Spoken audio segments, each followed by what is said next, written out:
আমি এসেছি সত্যি যুদ্ধে অংশগ্রহণ করব বলে, তবে আমার দাদুর বলে তার বলে তবে আমি যুদ্ধে অংশগ্রহণ করব দুর্যোধনে। ভগবান কৃষ্ণ বলছে কেন কেন তোমার দাদুর দল ছেড়ে দিয়ে তুমি দুর্যোধনের পক্ষে যাবে? বলছে শোনো, যে পক্ষটা দুর্বল পক্ষ আমি সেই পক্ষে গিয়েই যোগদান করব।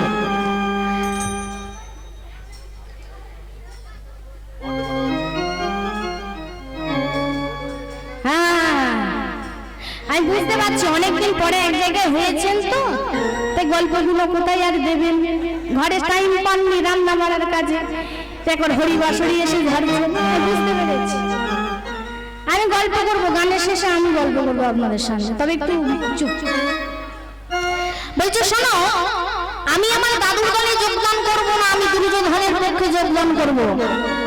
ভগবান কৃষ্ণ বলছে কেন কেন কেন তোমার দাদুর দলে ছেড়ে দিয়ে তুমি দুর্যোধনের পক্ষে যাবে কেন? যে তোমাদের চিরশত্রু দুর্যোধন। বর্বরিক বলছে ঠাকুর যে পক্ষটা দুর্বল পক্ষ আমি সেই পক্ষেই যাব। কৃষ্ণ বলছে তুমি দুর্বল পক্ষ কাকে বলছো? তুমি দুর্বল পক্ষ কাকে বলছো? তুমি কি জানো দুর্যোধনের পক্ষে কত লক্ষ হীরা সেনা আছে? 11 লক্ষ হীরা সেনা, তোমার দাদুর পক্ষে মাত্র 7 লক্ষ। তা বাবা ভাবুন আমাদের বিচারে কোন পক্ষটা শক্তিশালী বলবো, দুর্যোধন না পঞ্চপাণ্ডব? দুর্যোধনের পক্ষে কারণ 11 লক্ষ হীরা সেনা আছে। বলে শোনো, তোমার দাদুর দলে মাত্র 7 লক্ষ আর দুর্যোধনের 11 লক্ষ হীরা, আর তুমি বলছো দুর্যোধনরা দুর্বল পক্ষ। ভগবান কৃষ্ণের কথা শুনে বর্বরিক বলছে ঠাকুর আমার দাদুরা 7 লক্ষ নিয়েই থাকুক আর 1 লক্ষ নিয়েই থাকুক, কিন্তু আমার দাদুরা কখনোই দুর্বল পক্ষ নয়। বলে কেন দুর্বল পক্ষ নাই কেন? তখনই বলছে ঠাকুর যে পক্ষ স্বয়ং কৃষ্ণ নয় সেই পক্ষ কি দুর্বল? অর্থাৎ ভগবান কৃষ্ণ যে পঞ্চ পাণ্ডবের দলে অর্থাৎ দাদুর পক্ষে। কথাটা শুনে ভগবান কৃষ্ণ বলছে একটুখানি ছেলে হলে কি হবে, বুদ্ধি বেশের ভালো আছে। তা বলছো বর্বরিক শোনো, তোমাকে আমি যুদ্ধের লাইসেন্স দিতে পারি, একটা শর্ত আছে। কি শর্ত? যুদ্ধের লাইসেন্স আমি দিতে পারি, একটা শর্ত, তোমাকে আমার কাছে ইন্টারভিউ দিতে হবে। কি ইন্টারভিউ? বলছে ওই যে দূরে দেখতে পাচ্ছ একটা গাছ আছে? বলছে হ্যাঁ ঠাকুর আছে, দেখতে পাচ্ছি। ওই গাছে যে যতগুলো পাতা আছে সবগুলো পাতা তোমাকে একটা বাণে ছিদ্র করতে হবে। আর যেই বলেছি বাবা একটা বাণে গাছের সবগুলো পাতা ছিদ্র করতে হবে, বর্বরিক বলছে ঠাকুর আমি চেষ্টা করে নেব। এখন ভাবুন মা, একটা গাছে তো বাবা একটা দুটো পাতা থাকে না, লাখ লাখ কোটি কোটি পাতা থাকে। ভগবান যে এই কথা বলেছে, ভক্ত চোখ বন্ধ করেছে, ধ্যান করছে। এখানে হয়েছে কি দেখুন, ভগবান ভক্তের সঙ্গে ছলনা করলেন। ছলনাটা কি বাবা? যে গাছটাকে দেখালেন ভগবান, যেই গাছটা তোমাকে সবগুলো পাতা ছিদ্র করতে হবে, ভগবান নিজেই গাছ থেকে হাতের মধ্যে আমি রেখেছি, তাকে যদি ধ্বংস করে, যাকে চরণের তলায় আমি ঠাঁই দিয়েছি তাকে যদি ধ্বংস করে, তাহলে এর হাত থেকে আমি পঞ্চ পাণ্ডবকে বাঁচাতে পারবো না। এই যে দুর্যোধনের পক্ষে আছে। বর্বরিক আগে তুমি আমার সঙ্গে যুদ্ধ করো, তুমি যদি আমার সঙ্গে যুদ্ধ করো তাহলেই তোমাকে আমি যুদ্ধে যেতে দেবো, নইল নয়। আর ভগবান যেই বলেছে মামা তুমি আমার সঙ্গে যুদ্ধ করো, ভক্ত কেঁদে ফেলেছে। ঠাকুর আমি কেন আমার দাদুর বাড়ি ছেড়ে দিয়ে ওই দুষ্ট দুর্যোধনের পক্ষ নিয়েছি? তুমি একবারও তো প্রশ্ন করলে না। আমি চিন্তা করলাম যদি আমার দাদুর পক্ষ নিই তাহলে যে কুরুক্ষেত্রের মাঠে যে কোনো লোকের হাতে আমার মৃত্যু হতে পারে। কিন্তু আমি এটা চিন্তা করলাম যদি আমি দুর্যোধনের পক্ষে যাই, পঞ্চপাণ্ডব ভক্তের হাতে আমার মৃত্যু হতে পারে। কিন্তু আমার ভাগ্য এত ভালো প্রভু, আজ আমার ভক্তের হাতে না মৃত্যু হয়ে সব ভগবানের হাতে হবে।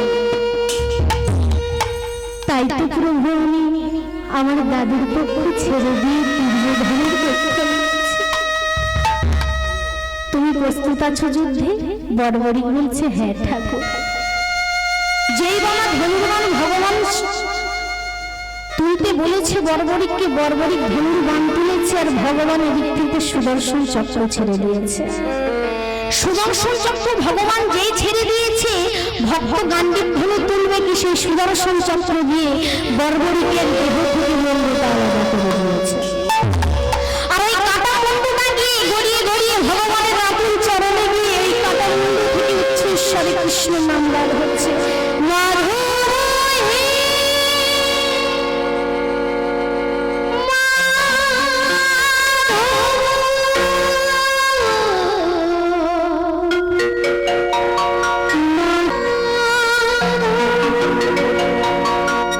জগন্নাথ, তোমার কাছে আমি কোনোদিনই কিছু চাই না, তবে আজ যেটা চাইবো সেটা তুমি আমায় দিও জগন্নাথ। মায়েরা পুরীধাম গিয়েছেন? কারা কারা গিয়েছেন একটু বাহু তুলুন তো। কারা কারা গিয়েছেন? লজ্জা না করে সোজা, আরে হরিবাসরে বসে লজ্জা বিনা ভয় দেওয়া হয়, ভোগ যেটা, সেই পুরীধামের আনন্দ বাজার বলে জায়গাটা, বাজারের নাম হলো আনন্দ বাজার। এই জায়গাটায় গিয়েছেন? ওখানে দেখবেন জগন্নাথের একটা প্রসাদ পাওয়া যায়, ভোগ পাওয়া যায়, যেটা কাঁচা লঙ্কা দিয়ে কারিয়া পাতা দিয়ে খেতে লাগে, টক টক। চলুন আজকে সেই জগন্নাথের ভজন আমরা শুনবো, তবে এটা হিন্দি নয়, বাংলা নয় বাবা।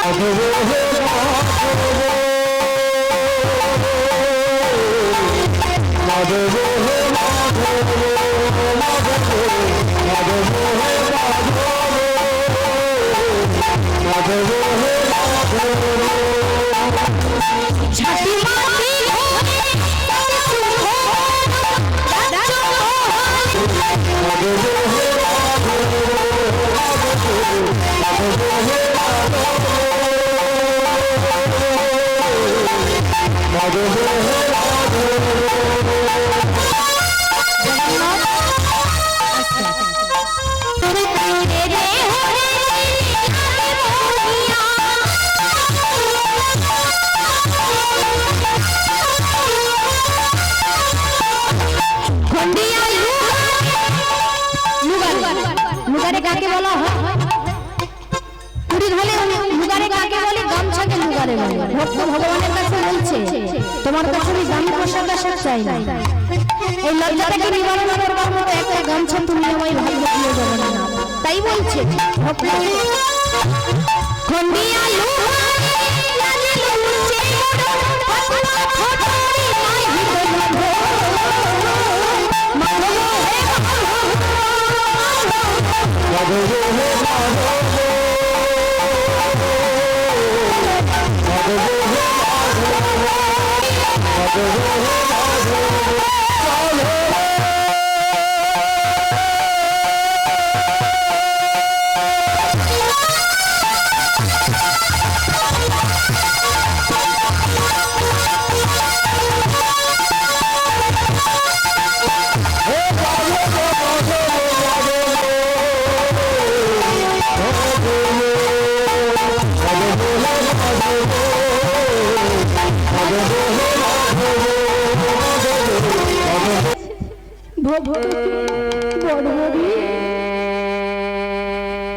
তুমি আমায় ক্ষমা করো,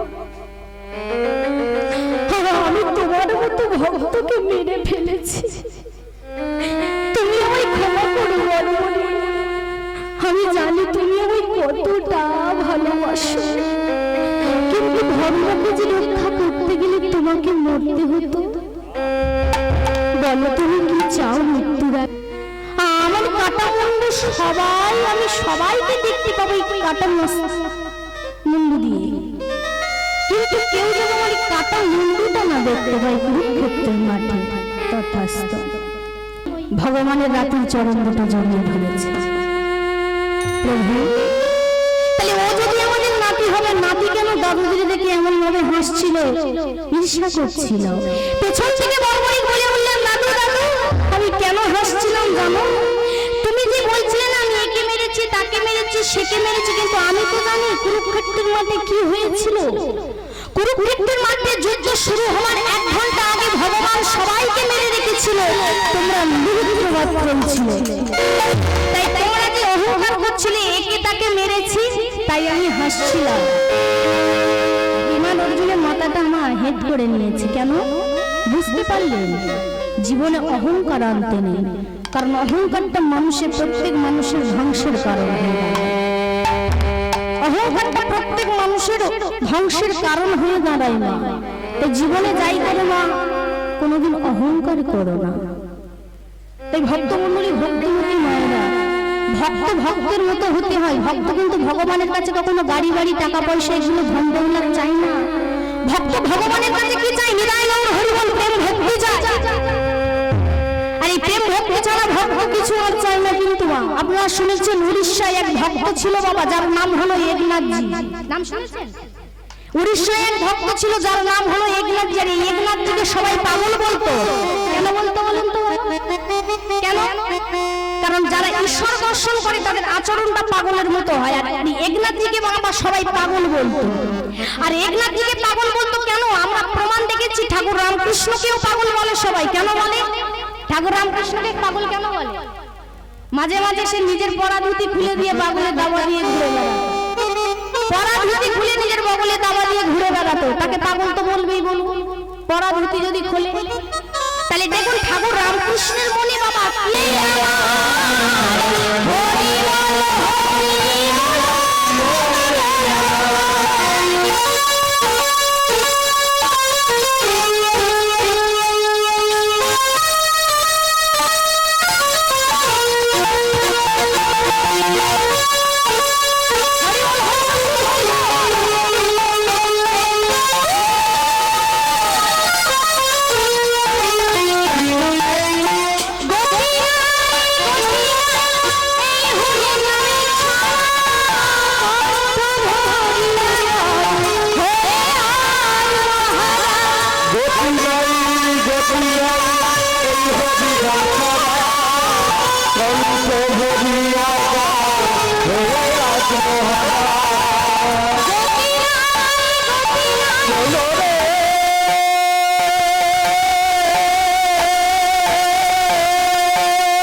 অষ্টপর গানে মুগ্ধ হইয়া আমাদের বড় বড় একটি রোবর বদলে 50 টাকা পুরস্কার।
कृपा दृष्टि परिसाया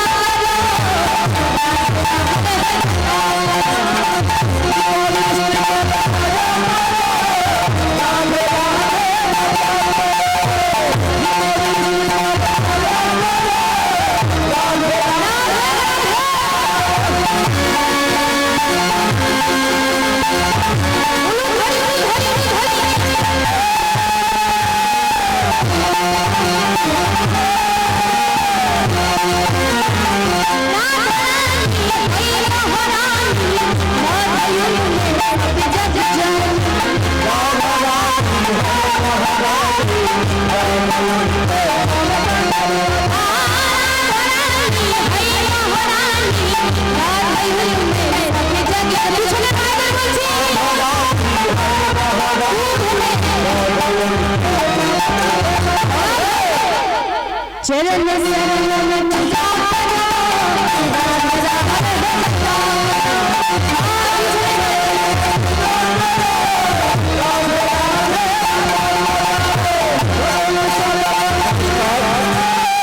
উপস্থিত ভক্তমণ্ডলী সবাইকে আমার ভক্তিপূর্ণ প্রণাম।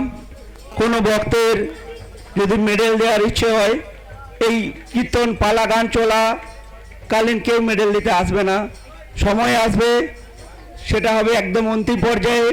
আপনারা সবাই জানেন এই কীর্তন পালা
আমি একটি করে জায়গায় বৃন্দাবন में काशी में काशी में शिवन में शिवन में आगे बोलो